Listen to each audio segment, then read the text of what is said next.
ஆகாஷ்வாணி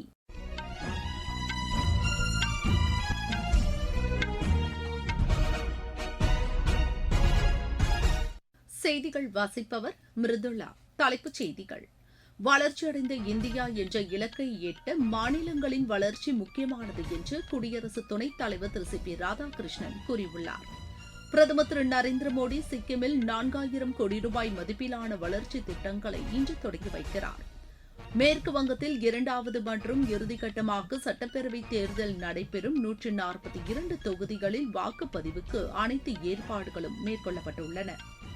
கிர்கிஸ்தானில் நடைபெறும் ஷாங்காய் ஒத்துழைப்பு அமைப்பின் பாதுகாப்புத்துறை அமைச்சர்கள் மாநாட்டில் மத்திய அமைச்சர் திரு ராஜ்நாத் சிங் இன்று பங்கேற்கிறார். உலக டேபிள் டென்னிஸ் போட்டி லண்டனில் இன்று தொடங்குகிறது. இனி விரிவான செய்திகள். வளர்ச்சியடைந்த இந்தியா என்ற இலக்கை எட்ட மாநிலங்களின் வளர்ச்சி முக்கியமானது என்று குடியரசு துணைத் தலைவர் திரு சி பி ராதாகிருஷ்ணன் கூறியுள்ளார். விசாகப்பட்டினத்தில் நேற்று நடைபெற்ற ஆந்திர பல்கலைக்கழகத்தின் 100ஆண்டு விழா கொண்டாட்டத்தில் பேசிய அவர், நாட்டின் அனைத்து மாநிலங்களையும் சமமாக வளர்ச்சியடைய செய்ய வேண்டும் என்ற நோக்குடன் நடவடிக்கைகள் மேற்கொள்ளப்பட்டுள்ளதாக கூறினார். ஆந்திர மாநிலம் அதிக அளவில் முதலீடுகளை ஈர்த்து வருவதாகவும் புதுமை கண்டுபிடிப்புகளின் மையமாக திகழ்கிறது என்றும் அவர் தெரிவித்தார். குறிப்பாக சுற்றுலா, மின்னணுவியல், தகவல் தொழில்நுட்பம் உள்ளிட்ட துறைகளில் விசாகப்பட்டினம் அதிக வளர்ச்சியை கண்டு வருவதாக அவர் கூறினார். வேகமாக வளர்ச்சியடைந்து வரும் மாநிலமாக ஆந்திரா திகழ்கிறது என்றும், கடந்த ஆண்டில் நாட்டில் மேற்கொள்ளப்பட்ட முதலீடுகளில் பெருமளவை ஆந்திரா ஈர்த்துள்ளதாகவும் அவர் குறிப்பிட்டார். நாட்டின் வளர்ச்சிக்கு கல்வி மிக முக்கியமானது என்றும், கடந்த 100 ஆண்டுகளாக கல்விப் பணியை ஆந்திர பல்கலைக்கழகம் மிக சிறப்பாக மேற்கொண்டு வருகிறது என்றும் திரு சி பி ராதாகிருஷ்ணன் தெரிவித்தார். இந்நிகழ்ச்சியில் முன்னாள் குடியரசு துணைத் தலைவர் திரு வெங்கையா நாயுடு, ஆந்திர ஆளுநர் திரு அப்துல் நசீர், முதலமைச்சர் திரு சந்திரபாபு நாயுடு, மத்திய அமைச்சர் திரு ராம்மோகன் நாயுடு உள்ளிட்டோர் பங்கேற்றனர். பிரதமர் திரு நரேந்திர மோடி சிக்கிமில் 4000 கோடி ரூபாய் மதிப்பிலான வளர்ச்சி திட்டங்களை இன்று தொடங்கி வைக்கிறார். கியாங்டாக்கில் இன்று நடைபெறும் சிக்கிம் மாநிலத்தின் 50வது ஆண்டு கொண்டாட்டத்தில் பங்கேற்கிறார். இந்நிகழ்ச்சியின் போது உள்கட்டமைப்பு, சாலை போக்குவரத்து, சுகாதாரம், கல்வி, மின்சாரம், நகர்ப்புற வளர்ச்சி, சுற்றுச்சூழல், சுற்றுலா, வேளாண்மை உள்ளிட்ட துறைகளில் பல்வேறு திட்டங்களை அவர் தொடங்கி வைக்க உள்ளார். யாங்கேயில் அமைக்கப்பட உள்ள புதிய ஆயுர்வேத மருத்துவமனைக்கு பிரதமர் அடிக்கல் நாட்டுகிறார். சிக்கிம் பல்கலைக்கழகத்திற்கான புதிய வளாக கட்டிடத்தையும் அவர் தொடங்கி வைக்க உள்ளார்.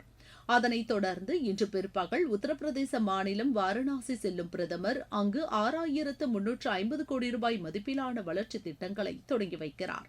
வாரணாசியில் நடைபெறும் மகளிர் மாநாட்டில் திரு நரேந்திர மோடி பங்கேற்க உள்ளார். இதில் 40,000 பெண்கள் கலந்து கொள்ள உள்ளனர். இந்நிகழ்ச்சிக்கு பாதுகாப்பு ஏற்பாடுகளை மேற்கொள்வதில் பெண்களே முக்கிய பங்காற்றுவதாக எமது செய்தியாளர் தெரிவிக்கிறார். இந்நிகழ்ச்சியின் போது 30 குடிநீர் திட்டங்கள், ராம்நகரில் முதியோர் காப்பகம், பெலுப்பூரில் கழிவுநீர் சுத்திகரிப்பு நிலையம் உள்ளிட்டவற்றை பிரதமர் தொடங்கி வைக்க உள்ளார். பனாரஸ், புனே, அயோத்தி, மும்பை இடையிலான 2 புதிய அம்ருத் பாரத் ரயில்களையும் திரு நரேந்திர மோடி கொடியசைத்து தொடங்கி வைக்கிறார். மேற்கு வங்கத்தில் இரண்டாவது மற்றும் இறுதிக்கட்டமாக நாளை சட்டப்பேரவைத் தேர்தல் நடைபெறும் 142 தொகுதிகளில் வாக்குப்பதிவுக்கு அனைத்து ஏற்பாடுகளும் மேற்கொள்ளப்பட்டுள்ளன. இத்தொகுதிகளில் நேற்று மாலையுடன் பிரச்சாரம் நிறைவடைந்த நிலையில் கொல்கத்தாவில் தலைமை தேர்தல் அதிகாரி திரு மனோஜ்குமார் செய்தியாளர்களிடம் பேசினார். தேர்தலை அமைதியாகவும் சுமூகமாகவும் நடத்த அனைத்து ஏற்பாடுகளும் மேற்கொள்ளப்பட்டுள்ளதாக அவர் தெரிவித்தார். நாளை நடைபெறும் தேர்தலில் 3,21,00,000 வாக்காளர்கள் வாக்களிக்க தகுதி பெற்றுள்ளதாக அவர் குறிப்பிட்டார். இதற்காக 41,000 வாக்குச்சாவடிகள் அமைக்கப்பட்டுள்ளதாகவும் 2,371 மத்திய காவல்படை கம்பெனிகள் பணியில் ஈடுபடுத்தப்பட்டுள்ளதாகவும் அவர் கூறினார். கொல்கத்தாவில் மட்டும் 273 கம்பெனி மத்திய படைகள் பணியில் ஈடுபட்டுள்ளதாக அவர் தெரிவித்தார். சுமார் 200க்கும் மேற்பட்ட தேர்தல் பார்வையாளர்கள் தேர்தல் பணிகளை கண்காணித்து வருவதாக அவர் தெரிவித்தார். வாக்குச்சாவடிகளில் சிசிடிவி கேமராக்கள் பொருத்தப்பட்டுள்ளதாகவும் அவர் கூறினார். வாக்குப்பதிவின் போது நிலவரத்தை கண்காணிக்க நவீன கட்டுப்பாட்டு அறை ஏற்கனவே அமைக்கப்பட்டுள்ளதாகவும் திரு மனோஜ்குமார் அகர்வால் தெரிவித்தார்.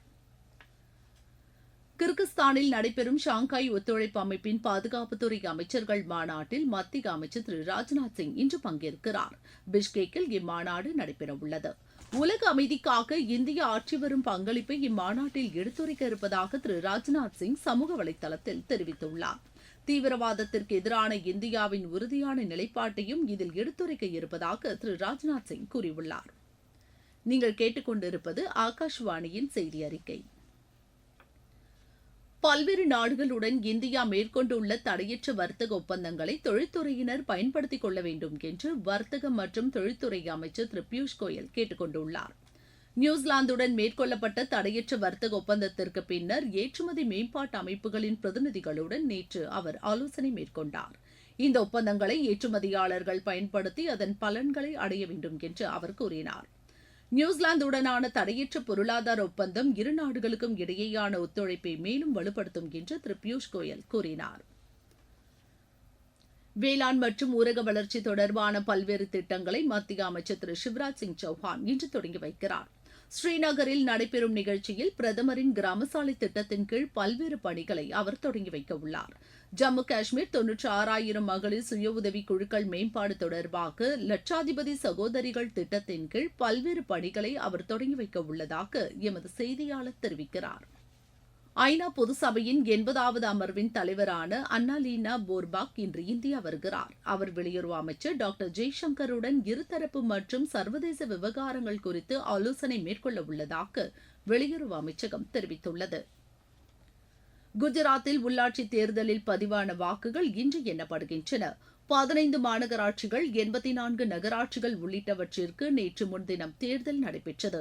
அதில் பதிவான வாக்குகள் மாநிலம் முழுவதும் 382 மையங்களில் இன்று எண்ணப்படுகின்றன. வாக்கு எண்ணிக்கையை ஒட்டி விரிவான பாதுகாப்பு ஏற்பாடுகள் மேற்கொள்ளப்பட்டுள்ளன. மாநிலத்தில் சுமார் 34,000 காவலர்கள் பாதுகாப்பு பணியில் ஈடுபடுத்தப்பட்டுள்ளதாக எமது செய்தியாளர் தெரிவிக்கிறார். மீன்வளத்துறையில் இந்தியா வேகமாக வளர்ச்சியடைந்து வருவதாக மத்திய மீன்வளத்துறை செயலாளர் திரு அபிலக்ஷ் லிக்கி கூறியுள்ளார். தாய்லாந்தில் நடைபெற்று வரும் மீன்வளத்துறை தொடர்பான மாநாட்டில் நேற்று அவர் தொடக்க உரையாற்றினார். இந்தியாவில் கடந்த ஆண்டில் 19.7 மில்லியன் டன் மீன் உற்பத்தி மேற்கொள்ளப்பட்டுள்ளதாகவும் உலகிலேயே 2வது பெரிய மீன் உற்பத்தி நாடாக இந்தியா திகழ்கிறது என்றும் அவர் தெரிவித்தார். கடல்சார் பொருட்களின் ஏற்றுமதியிலும் இந்தியா சாதனை படைத்து வருவதாக மீன்வளத்துறை செயலாளர் தெரிவித்தார்.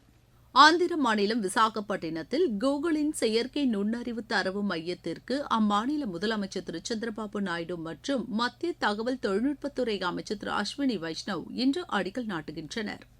இந்த மையம் $15 பில்லியன் முதலீட்டில் 600 ஏக்கர் பரப்பளவில் அமைக்கப்பட உள்ளது. இத்திட்டத்தின் மூலம் ஆசியாவின் முக்கிய தகவல் தொழில்நுட்ப மையமாக விசாகப்பட்டினம் உருவெடுக்கும் என்று எதிர்பார்க்கப்படுவதாக எமது செய்தியாளர் தெரிவிக்கிறார். வட மாநிலங்களில் தொடர்ந்து அதிக வெப்பம் நீடிக்கும் என்று வானிலை ஆய்வு மையம் தெரிவித்துள்ளது. சத்தீஸ்கர், குஜராத், ஒடிசா, தெலுங்கானா, ராஜஸ்தான் ஆகிய மாநிலங்களில் வெப்பம் மேலும் அதிகரிக்க வாய்ப்புள்ளதாக அந்த மையம் கூறியுள்ளது. கேரளா, கோவா, குஜராத் ஆகிய மாநிலங்களிலும் வெப்பநிலை உயரும் என்று தெரிவிக்கப்பட்டுள்ளது. இதனிடையே அசாம், மேகாலயா உள்ளிட்ட வடகிழக்கு மாநிலங்களின் சில இடங்களில் கனமழை பெய்யக்கூடும் என்றும் அந்த மையம் கூறியுள்ளது. மேகாலய மாநிலத்தில் மிக கனமழைக்கான எச்சரிக்கை விடுக்கப்பட்டுள்ளது. இதையடுத்து மலைப்பகுதிகளில் உள்ள மக்கள் எச்சரிக்கையுடன் இருக்குமாறு அறிவுறுத்தப்பட்டுள்ளது. உலக டேபிள் டென்னிஸ் குழு சாம்பியன் போட்டி லண்டனில் இன்று தொடங்குகிறது. மே 10ஆம் தேதி வரை நடைபெறும் இப்போட்டியில் இந்தியா உள்ளிட்ட பல்வேறு நாடுகள் பங்கேற்கின்றன. இந்திய ஆடவர் அணியில் மானவ் தாக்கூர், சத்ய ஞானசேகரன் உள்ளிட்டோர் இடம்பெற்றுள்ளனர். மகளிர் அணியில் மணிகா பத்ரா உள்ளிட்டோர் விளையாட உள்ளனர். இந்தியாவுக்கு எதிரான 5வது மற்றும் இறுதி மகளிர் டுவெண்டி கிரிக்கெட் போட்டியில் தென்னாப்பிரிக்கா 23 ரன் வித்தியாசத்தில் வெற்றி பெற்றது. பெனோனியில் நடைபெற்ற இப்போட்டியில் முதலில் பேட் செய்த தென்னாப்பிரிக்கா நிர்ணயிக்கப்பட்ட 20 ஓவரில் 6 விக்கெட் இழப்பிற்கு 155 ரன் எடுத்தது. பின்னர் களமிறங்கிய இந்திய அணி நிர்ணயிக்கப்பட்ட 20 ஓவரில் 8 விக்கெட் இழப்பிற்கு 132 ரன் மட்டுமே எடுத்து தோல்வியடைந்தது. 5 போட்டிகளை கொண்ட இத்தொடரில் தென்னாப்பிரிக்கா 4-1 என்ற கணக்கில் வெற்றி பெற்று தொடரை கைப்பற்றியது. மீண்டும் தலைப்புச் செய்திகள்.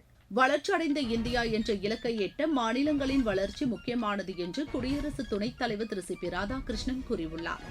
பிரதமர் திரு நரேந்திர மோடி சிக்கிமில் 4000 கோடி ரூபாய் மதிப்பிலான வளர்ச்சி திட்டங்களை இன்று தொடங்கி வைக்கிறார். மேற்கு வங்கத்தில் 2வது மற்றும் இறுதிக்கட்டமாக சட்டப்பேரவைத் தேர்தல் நடைபெறும் 142 தொகுதிகளில் வாக்குப்பதிவுக்கு அனைத்து ஏற்பாடுகளும் மேற்கொள்ளப்பட்டுள்ளன.